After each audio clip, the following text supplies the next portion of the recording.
Bom dia. Um abraço a você que está acompanhando aí pelas redes sociais. Vamos falar sobre o Evangelho aí em nossa vida.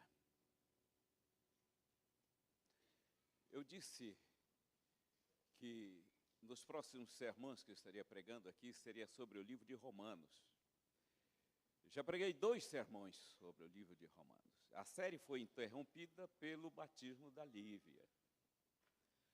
Mas vamos retomar. E daqui eu não sei até quando vamos terminar. Mas eu decidi pregar sobre o livro de Romanos. São pelo menos 10 sermões. O primeiro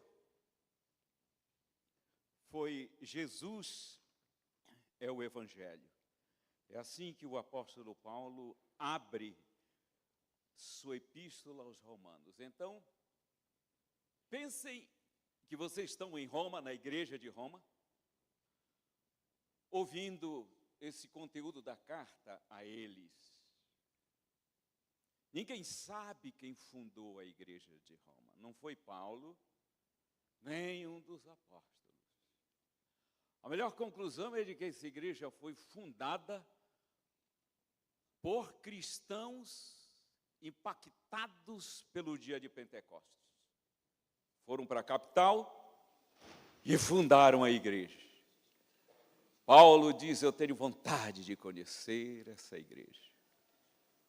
Mas ele sabia de algumas notícias que possivelmente precisava de alguns ajustes na igreja de Roma. Por isso ele escreve essa carta.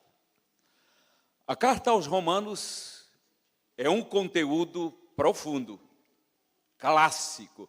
Sabiam que a carta aos Romanos, ela tem sido estudada até como teses elevadíssimas em universidades pelo mundo afora, pela sua lógica, pela capacidade de argumento que o apóstolo Paulo tem para defesa de tese, fundamentação para defender uma tese. Aqui na epístola é a salvação está em olhar para fora de si, olhar para Jesus Cristo. Essa é a tese dele. E ele a defende com profundidade. Então, disse no primeiro sermão que Jesus é o Evangelho. Você vai ver aqui no capítulo 1 de Romanos, que toda a elaboração da salvação vai se manifestar em Cristo Jesus. A boa notícia é Cristo. A Bíblia, as epístolas, os evangelhos, os profetas, tudo isso é narrativa da essência. Contam a respeito de Jesus. Nós amamos a narrativa. Mas a narrativa fala do Evangelho, mas não é o Evangelho. O Evangelho é Jesus. Olhe o risco que se corre de ter pleno domínio da narrativa e não ter chegado a ele. Há pessoas que tiveram um encontro com o Evangelho, Jesus Cristo, sem saber nada da narrativa. Mas nós somos incentivados e devemos, como cristãos, conhecer a narrativa, porque ela é profunda e é inesgotável para cada um de nós. É a revelação profunda de Deus. Eu amo a narrativa do Evangelho, mas tenho aprendido a amar o meu Jesus. É triste dizer, mas muitos se perderão com muito conhecimento da narrativa. Por isso Paulo diz, o Evangelho é Jesus Cristo. O segundo sermão foi que o Evangelho é o poder de Deus para arrancar pessoas das trevas. Ele diz que esse poder é o mesmo poder que se manifesta na natureza, no macro e no micro. Se eu olho para a natureza, eu tenho uma pálida ideia de poder do que é Jesus Cristo ocupando uma vida para transformar a sua semelhança. Então, o Evangelho em nós é o poder de Deus em nós para transformar nossa vida e nos guiar na conduta. Por isso ele diz, o justo vive pela fé. 1:17. E o que é viver pela fé? Viver pela fé é viver numa clareza da revelação divina. É balizar a vida por aquilo que Deus quer. Isso é viver pela fé. Tem uma definição de fé que eu acho horrorosa. Fé é você saltar no escuro na certeza de que vai cair dos braços do Pai. Desde quando? Desde quando lançar-se do colo de Jesus é lançar-se do escuro? É clareza. Dessa clareza trata e puxa lá os Efésios. Então vamos ler o texto para hoje. Está no capítulo 3. E o título da mensagem é Como Deus Salva. 21. Antes o 3, verso 10. Não há justo, nem sequer um zinho sem Jesus. Faltei de completar isso. Porque em Cristo há justos, que vai ser a coluna dorsal da carta e dessa mensagem.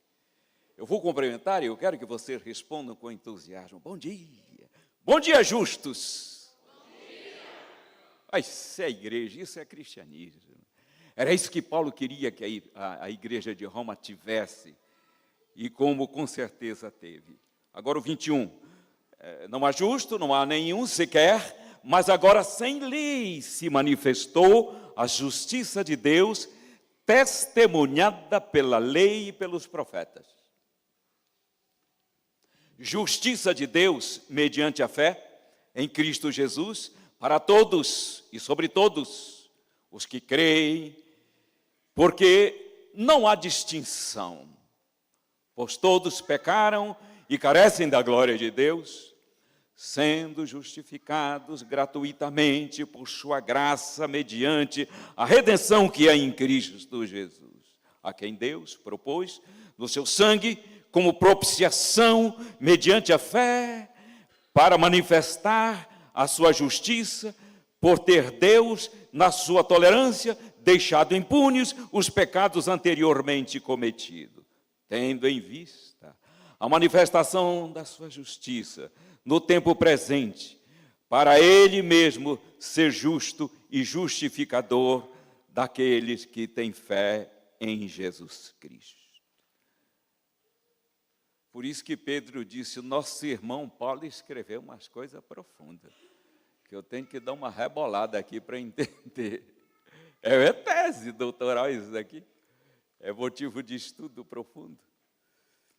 Mas Paulo canaliza a carta no rumo de dois grupos de pessoas, os gentios. Ele vai dizer, o mundo gentio está atolado em pecado. Isso nós vamos ver no capítulo 1. Ele diz que o mundo gentio, desde o verso 18 e vai embora, ele faz uma descrição de como estavam vivendo o mundo, como está vivendo o mundo gentio. Ele diz que eles tinham consciência de Deus.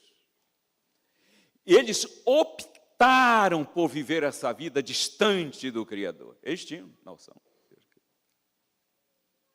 Como era o mundo grego-romano? Tinham consciência de um Deus criador pela natureza.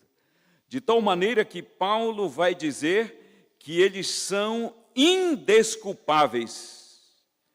Capítulo 1, verso 20. Tais homens são indesculpáveis. E eles tinham uma noção clara de juízo que viria sobre isso.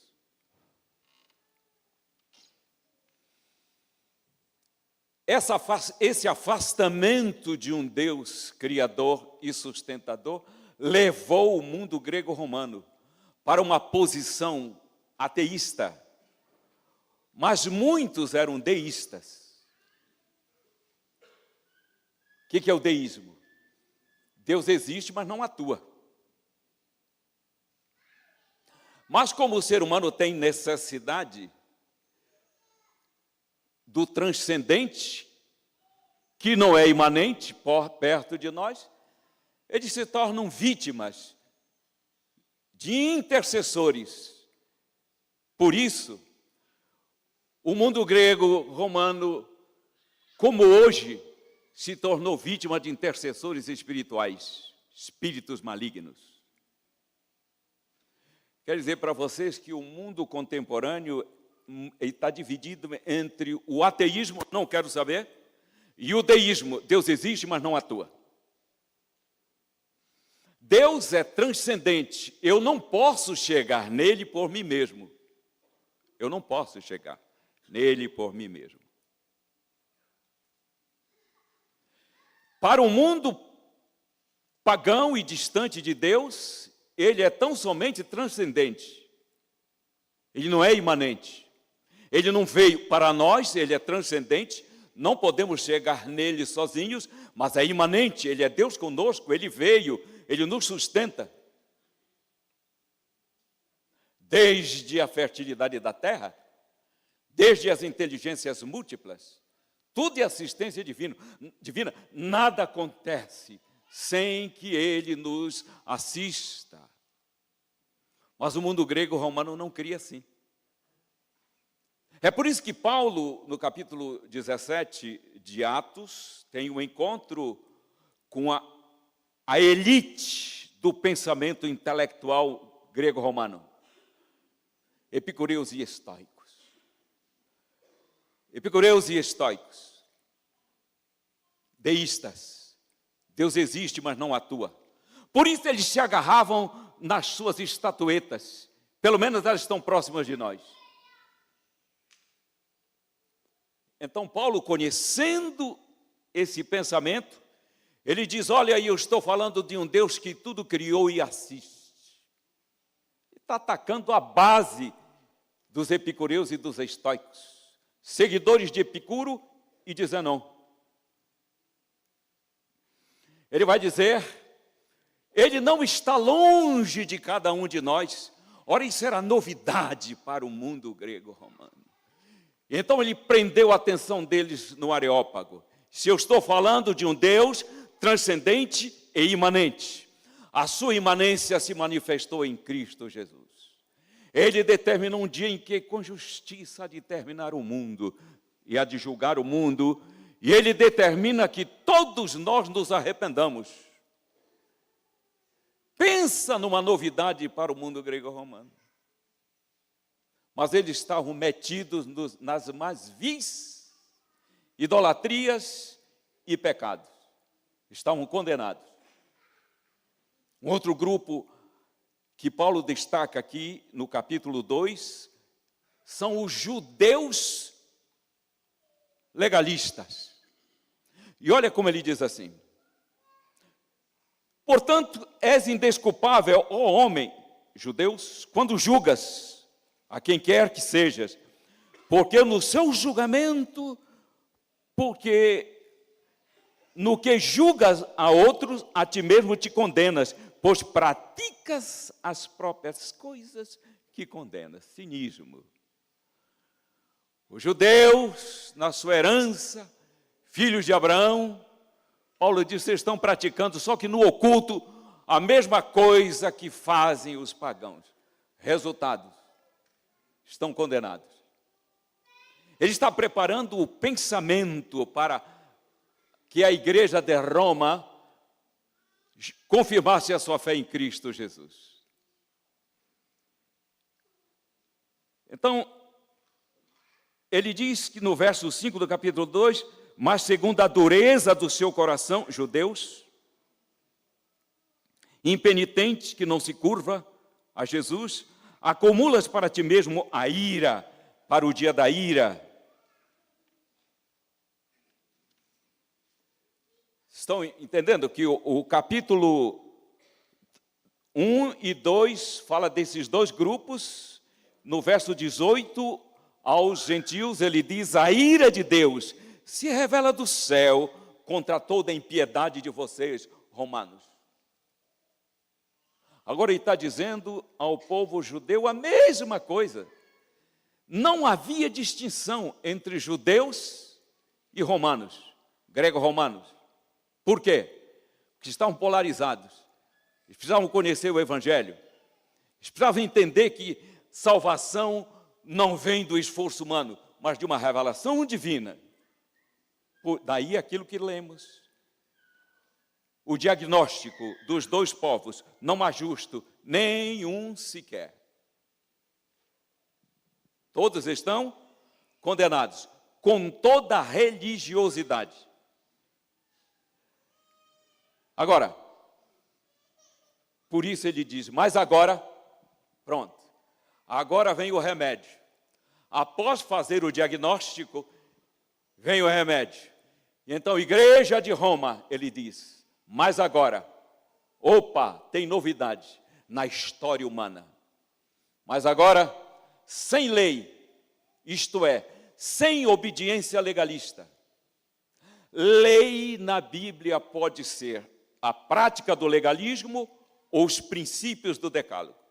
Ele está dizendo aqui, isso aqui não é uma referência ao decálogo, mas o mau uso dele. É como se dissesse assim: mas agora, sem obediência legalista, a justiça de Deus, testemunhadas pelos profetas. Justiça de Deus mediante a fé em Cristo Jesus se manifestou. Opa! A ira de Deus se manifesta sobre o pecado, não sobre o pecador, mas a sua justiça se manifesta sobre os pecadores. E o que é justiça de Deus? Justiça de Deus é o seu perdão. Quando Lutero entendeu isso, lendo Romanos, clareou tudo para ele. Porque ele achava que a justiça divina é a sua punição para os pecadores. Lutero entendeu que a justiça divina é o seu perdão. Justiça divina tem esse aspecto punitivo, mas não foi canalizada para nós. É sobre o pecado a justiça punitiva.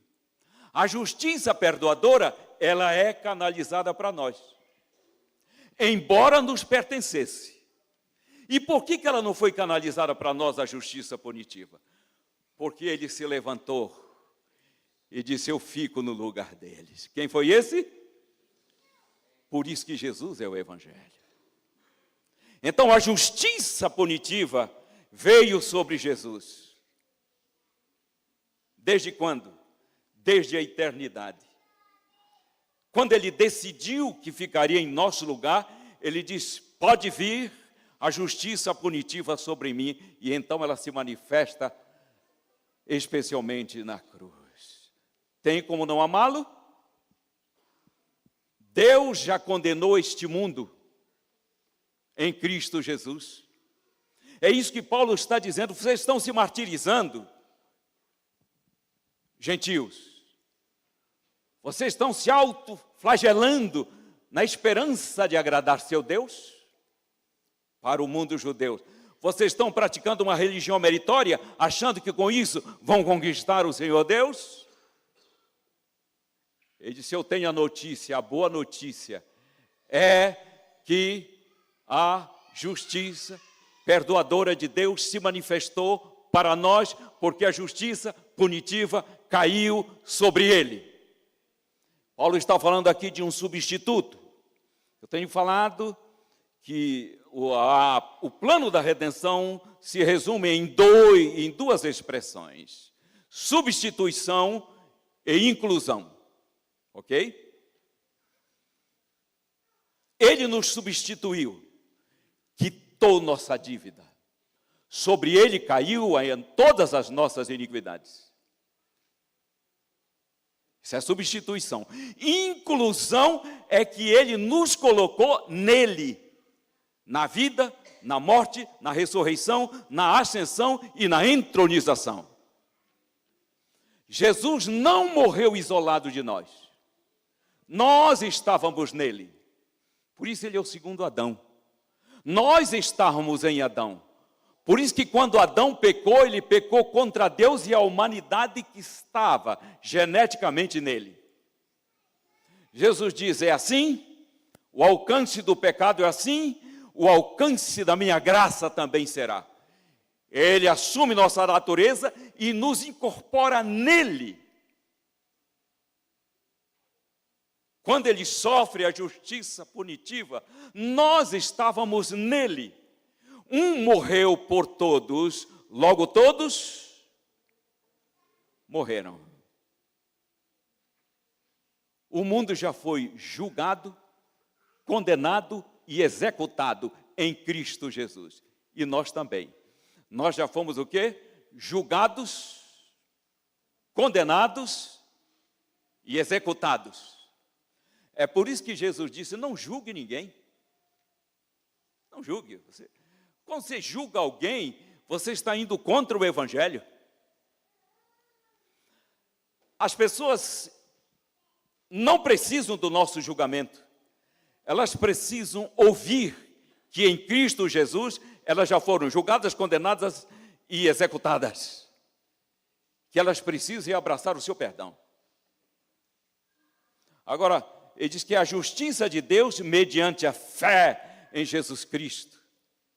Isso aqui é um chute na base do pau da barraca de pagãos e judeus que faziam para merecer.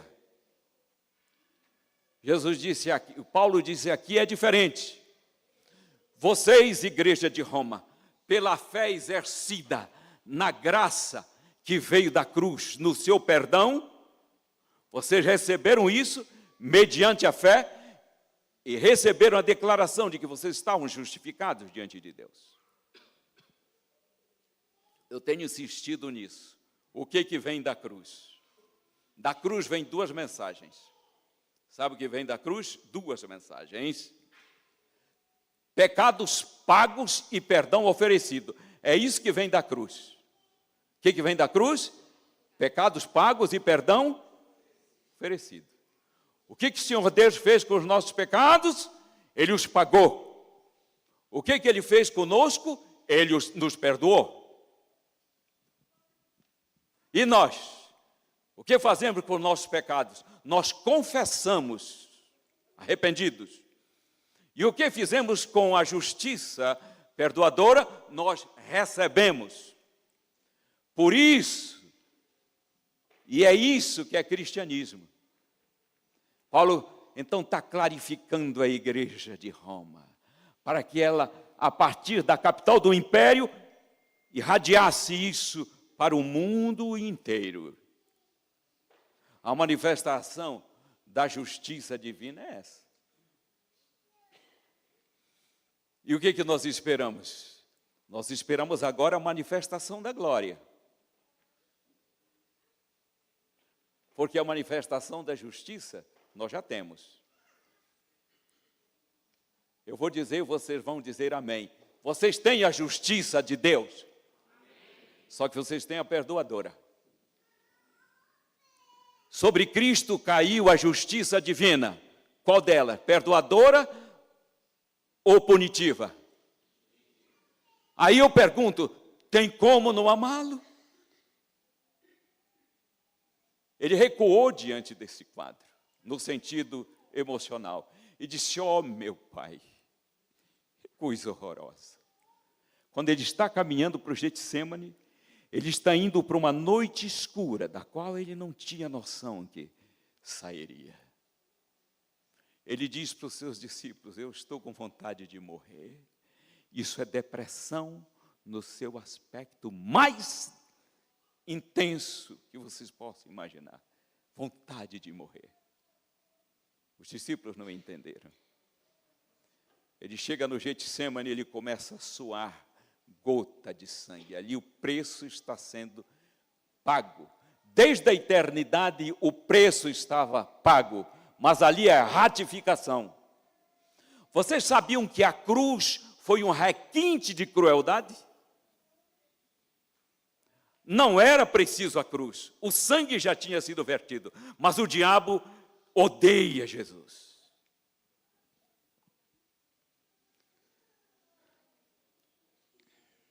Cobiça é quando o pensamento invade a mente, dizendo: eu não quero que você seja o que você é. Cobiça não, inveja, eu não quero que você seja o que você é. Eu não quero que você possa chegar aonde pode chegar, que você chegue onde pode. Isso é inveja. Ele invejou Jesus pela posição e disse: eu não quero que você seja o que você é. Isso é inveja. Cobiça é: eu quero o que é teu. Ele quis o trono. É um sem noção. O Senhor Jesus Cristo chega no Getsemane, sozinho, suando gotas de sangue que caiu no chão. E disse: meu Pai, oh meu Pai, eu estou só. Tem outra maneira de quitar a dívida da humanidade? E a resposta foi: não. Cadê meus queridos amigos? Nenhum, todos dormindo. Então o pai diz: Gabriel, sim senhor, o conforte, projetando uma visão de futuro da sua vitória. Gabriel vem, toma-o no peito, e é a cena mais linda dentro da história, entre a criatura e o Criador. A criatura confortando o Criador. Gabriel dá para ele uma visão gloriosa da vitória. Ele vê todos nós entrando no reino de glória. Ele vê você e eu. Ele disse: eu salvarei a humanidade, custe o que custar. A partir daí ele avança pela fé. Sozinho. A Bíblia diz que ele pisou o lagar sozinho. Na cruz ele vai ser abandonado pelo Pai. Quando isso acontece, ele grita: por que me abandonaste? Entendam que o Senhor Jesus tem que manter uma posição. Ele não está sendo assassinado por ninguém. Nem por judeus, nem por romanos, nem por nossos pecados, nem pelo diabo e sua hoste. Ele está entregando a vida.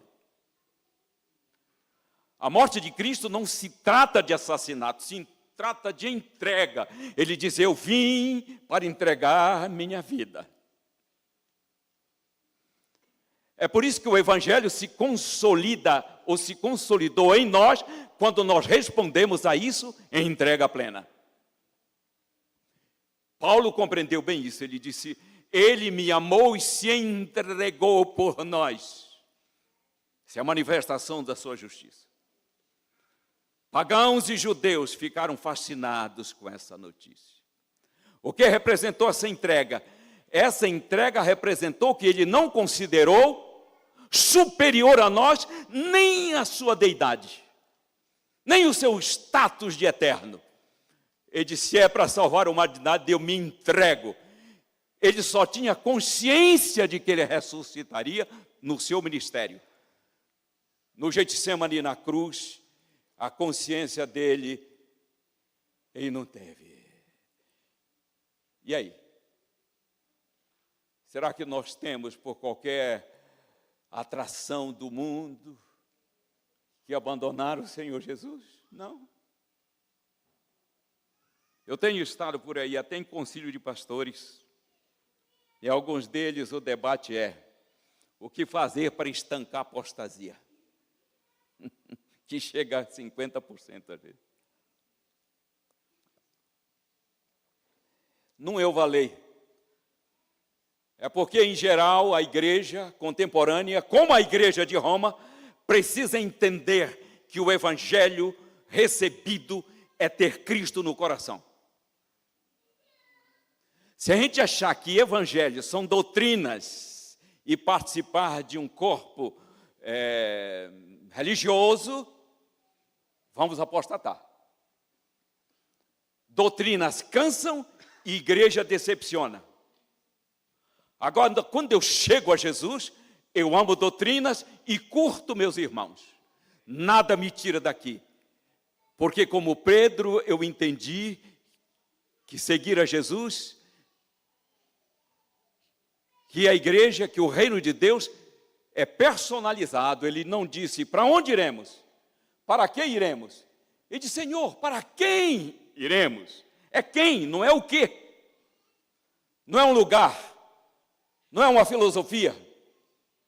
É Jesus Cristo, nosso Redentor. Paulo disse, Ele vive em mim. Ele ocupa toda a minha genética. Todo o sangue, todo o nervo, todos os tendões. As emoções, o caráter e a conduta. Porque a justiça de Cristo se manifestou. A judeus e a grego, verso 23, ele diz, porque todos pecaram e carecem disso, sendo justificados gratuitamente por sua graça, mediante a redenção. O que é a redenção? Redimir. É arrancar alguém de um terreiro de escravos. Ele diz, vocês, judeus e gentios, estavam à venda num terreiro de escravo. Ele veio e pagou o preço. Quanto é? É a minha vida. Pá, redimidos. A redenção aconteceu. Tenham consciência disso. Vocês não são mais escravos do pecado, são servos do Senhor. Aí ele vai dizer aqui, verso 25, que essa graça, que é o seu perdão oferecido, Deus propôs no seu sangue. Não é invenção humana. O evangelho é invenção divina. Ele quis. Foi ele quem propôs. Quando que ele propôs? Dentro da eternidade. Antes de criar, ele salvou. Antes de o ser humano existir. Assim, eu já falei isso aqui uma vez, estou bem lembrado. A redenção, ela não foi inventada na criação. Foi a criação que foi gerada no ventre da redenção. Antes de criar, ele já salvou. Ele já nos criou com um calção. Para usar uma linguagem dos contabilistas. Se por acaso o pecado viesse, a graça cobriria. Adão e Eva, eles não ficaram 1/10 de segundo sequer descobertos. O diabo ficou muito bravo quando ele percebeu que ele não estava rolado nesse plano de redenção humana. Por quê?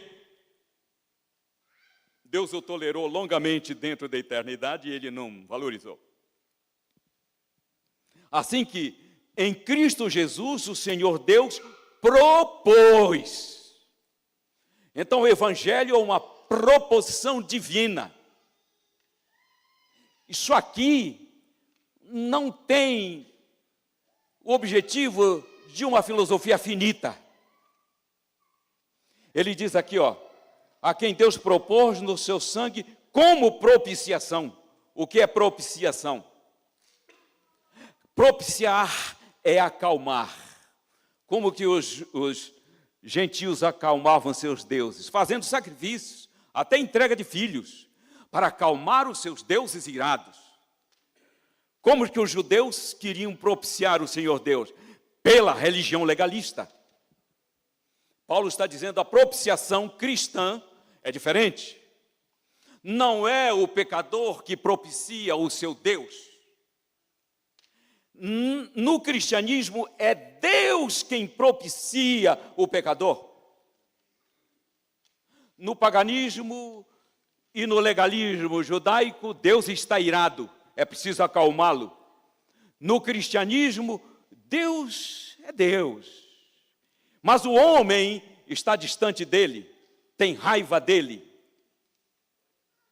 Aí Paulo diz, a propiciação. É ele nos acalmando. Ele acalmou você e acalmou a mim, pode crer.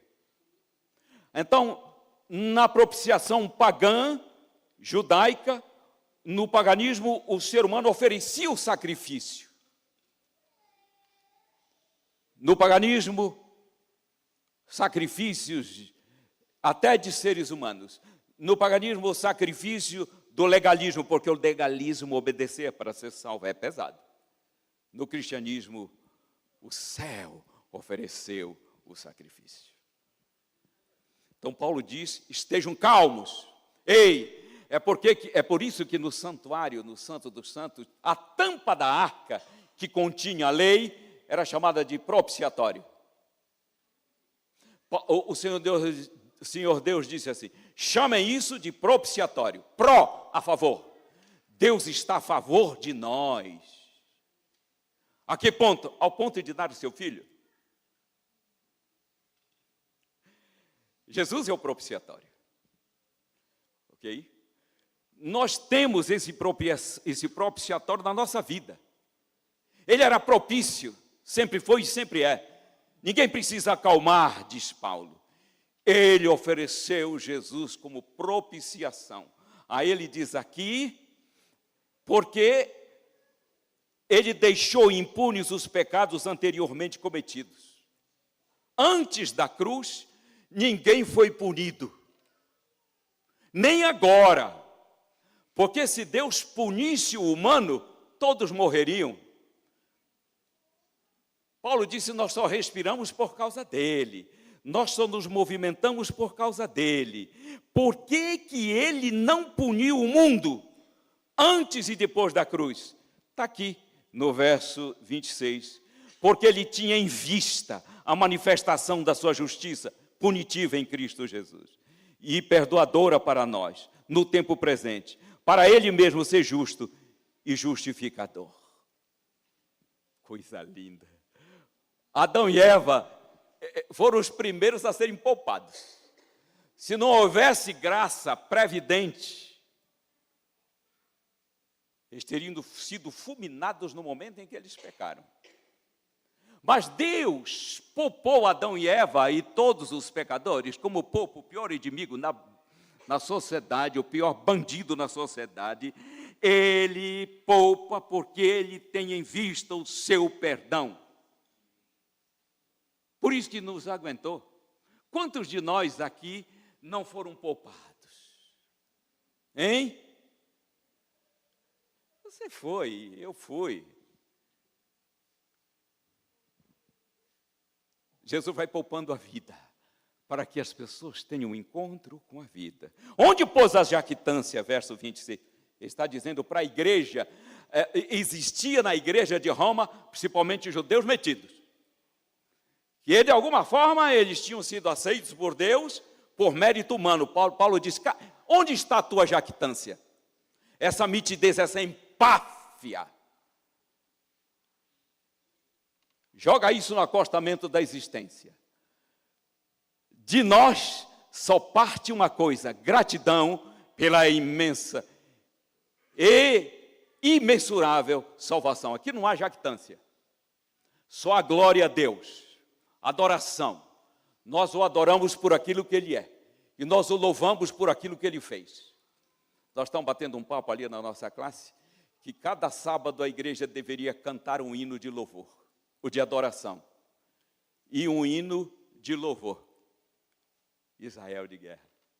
Cada sábado, a gente se reúne para celebrar a salvação e para adorá-lo por aquilo que ele é e louvá-lo por aquilo que ele fez, faz e fará. Está cheio aí. Essa é a música de adoração que nós vamos cantar. Só vou ilustrar. Santo, santo, santo. É adoração. Louvamos-te, ó Deus, pelo dom de Jesus. Isso é louvor. Onde está a jactância? Não existe. Só existe adoração e louvor. Agora, ele diz aqui, Ela não veio por obras, ela veio pela lei da fé. O que é a lei da fé? Não é legalismo. A lei da fé é o exercício para tomar posse da salvação que nós experimentamos. Vejam que eu estou sempre jogando no passado o encontro com Cristo. Porque isso é igreja. A lei da fé é que eu descobri que a fé é só a mão que toma posse da salvação que veio da cruz. Então não foi pela lei do esforço humano, mas foi pela lei da fé em Cristo Jesus. Aí ele diz aqui no verso 29, é porventura Deus somente dos judeus? Não, é também dos gentios. De nós e do pior elemento em sociedade. Estava até comentando ali na nossa classe a diferença entre amar e gostar.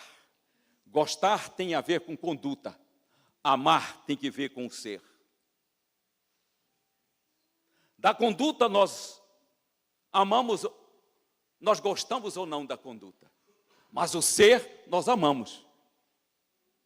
Por exemplo, Deus não gosta da conduta do diabo, mas Ele ama.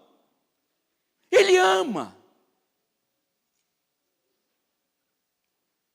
Eu acho isso daqui lindo.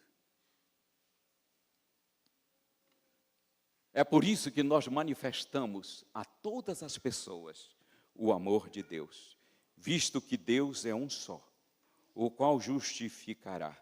Falando agora de evangelismo. Ele justificou vocês, igreja de Roma, sim. Ele vai justificar todos que se entregarem a Ele.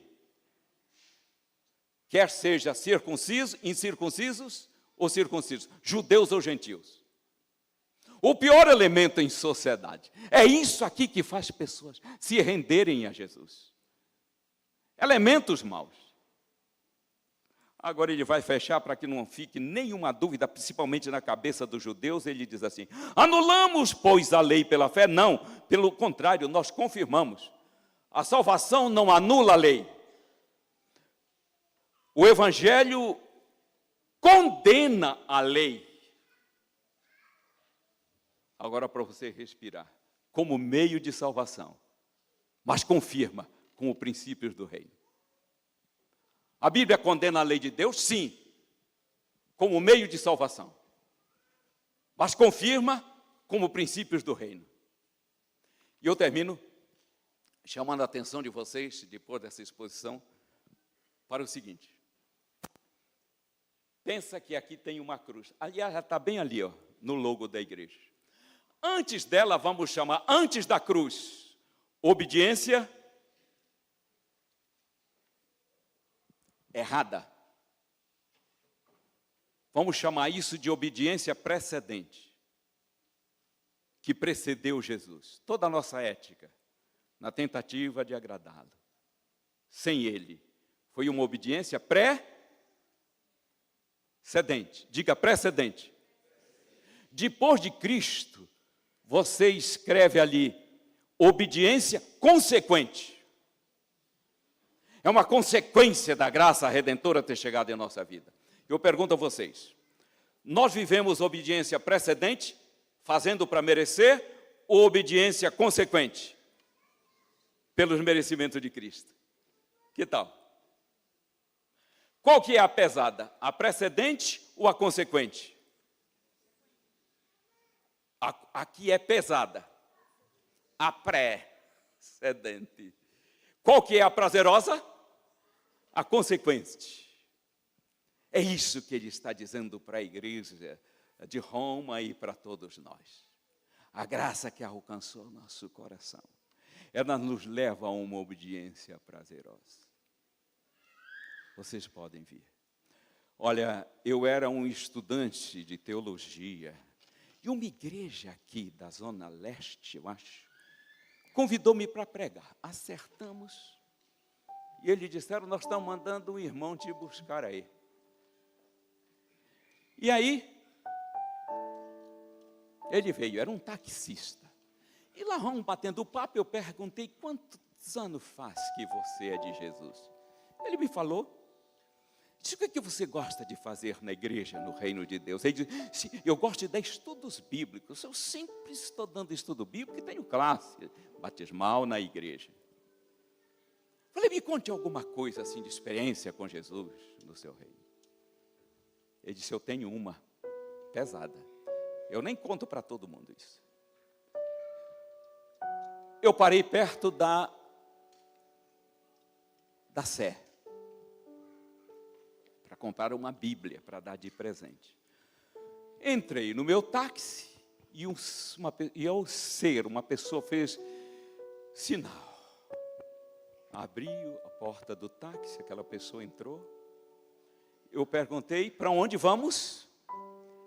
Ele disse, eu ouvi a voz mais horrível que eu já imaginava ouvir. Ele estava com capuz, garoava muito, aquele capuz cobriu seu rosto, não viu o rosto dele, nem suas mãos que entravam nas mangas daquele capuz. Ele disse assim, por que você está levando gente do meu reino? Quando ele falou isso, ele disse, olha, eu fui envolvido pelo mau cheiro mais horrível que você possa imaginar. Tanto que eu fui paralisando, eu só pude, em pensamento, dizer, meu Jesus me socorre. Desmaiou. E ele se identificou.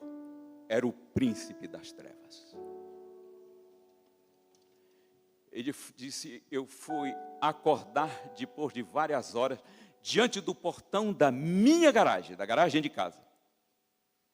Se com certeza meu anjo me guiou para lá. Disse, ali eu firmei em Cristo Jesus minha vida dele. E com toda essa ousadia, ele disse, ali eu vi que ele é um ser vencido. Bastou clamar o nome de Jesus. Quão lindo esse nome é. Há poder no nome de Jesus, que é o Evangelho. Nós vamos nesse momento cantar essa linda música. E eu quero que, se simplesmente vocês e eu, confirmemos nossa fé em Jesus. Esse é o apelo. Qual é o apelo? Que a gente fique firmado em Jesus, confirmado nele. Uma das coisas mais deprimentes que eu acho é quando a gente, como pregador, fica convidando o crente para vir se entregar a Jesus. Não, é confirmar que a vida é dele.